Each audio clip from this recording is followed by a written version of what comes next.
Hey guys, welcome back to the channel. Thank you so much for joining me today. I'm Brittany and this is Philosophy.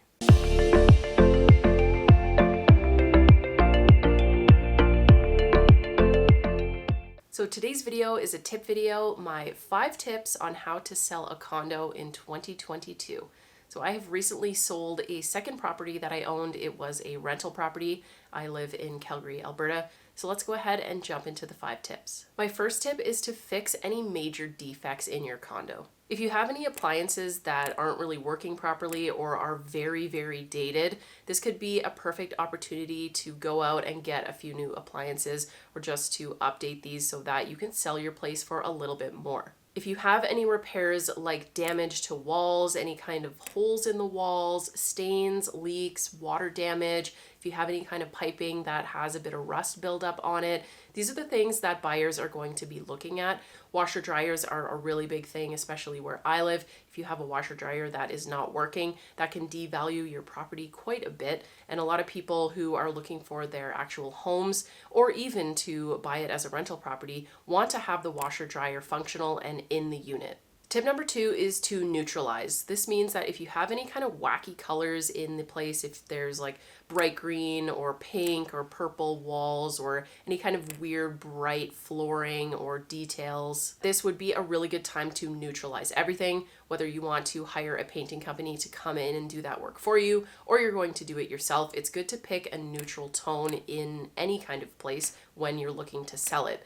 This allows the buyer to go in and envision themselves in that space and being able to actually make their own mark instead of going into a place that already has someone else's personality and paint colors all over the place. It's also good to give the place a nice thorough cleaning. Again, you can hire a company to do this or do it yourself. If you're looking to sell your place and you're going to be staging your home as well, when you're cleaning and going through decluttering, getting rid of anything that's very bright or distracting or super personalized is always a good idea.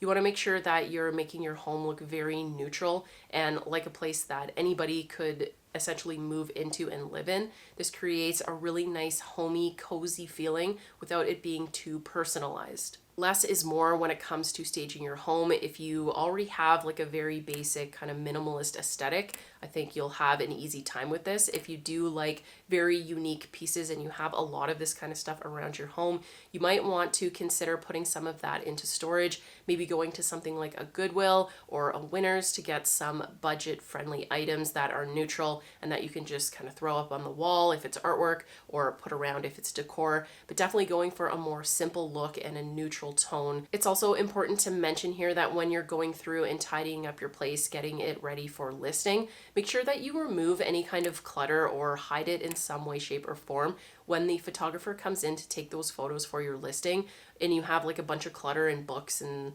just like things all over the place, it really doesn't translate well onto your online listing. And I think a lot of people who are looking for a place where they're going to spend a little bit more to get that place, that they want to have that clean, nice, neutral aesthetic. My third tip is to contact a realtor. I was kind of hesitant on this. I used a realtor when I purchased a home, but when I was selling a property, I did end up finding out that the buyer actually does pay for all of the commission on both sides of the sale normally. So I had to pay for the listing agent's commission and the buyer's agent's commission as well. So I ended up going with a place that was a flat rate 2% commission on my side of things. You might decide that you don't want to use a realtor and list everything yourself, but keep in mind that the person that you're selling to might be using a realtor, and if they are, you're probably going to have to pay for that realtor's commission. For me personally, the realtor I used was super helpful. She set everything up. She made everything extremely painless for me. She managed all the showings. She had the photographer come in. She did the listing. She kept me updated on how things were going. She negotiated back and forth between myself and the buyer, the buyer's agents, and everything like that, when it came time to do all the paperwork. She was super helpful. For her percent of just 2%, I think it was well worth it. My fourth tip has to do with offers. So dealing with offers when it comes to selling your place, it's very similar to buying a property. There are going to be contingencies, home inspection, or if they need something like condominium documents. So working with a realtor, I think, does help in this stage as well when you're at the offer stage. And I would recommend that you go ahead and do this. If you don't though, when you're getting offers, just make sure that you're reading through that contract line by line, making sure you double, triple check the contingencies and make sure that you understand what you have to do on your end in order to make that sale go forward.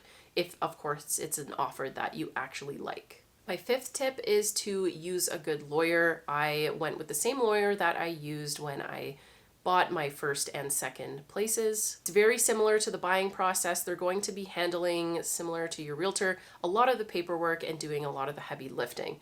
I only had to go into my lawyer's office once to sign some documents, and it was super quick and easy. They had all my paperwork ready for me. It was extremely painless. So I actually found the lawyer portion of selling a property easier than the buying portion.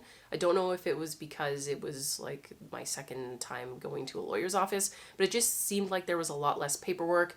And also the sale of my condo didn't have a home inspection, so there was a little bit less to do back and forth. But it's always good to have a good lawyer in your back pocket when you're doing these kinds of transactions, someone you trust, someone you know what their fees are going to be, and you can figure out how much it's actually going to cost you to sell your place. Another thing your lawyer is going to do, just as a side note, is that once the sale has gone through and everything has been processed, they're the ones who are going to be handling the money portion of things. So they're going to be paying off your mortgage. If you have a mortgage, they're going to be paying the realtor's commissions. They're going to be paying property tax. They're going to be paying any kind of condo fees you might have if it's a condominium. And then they also might hold back a little bit of money after the sale closes, just in case anything pops up. That is something that happened to me that I didn't know about. They held back about $1,500 for, I think it was about 30 days. So I hope this has helped you in selling your property. If you have any questions, leave me a comment down below, and I'll see you guys in the next video.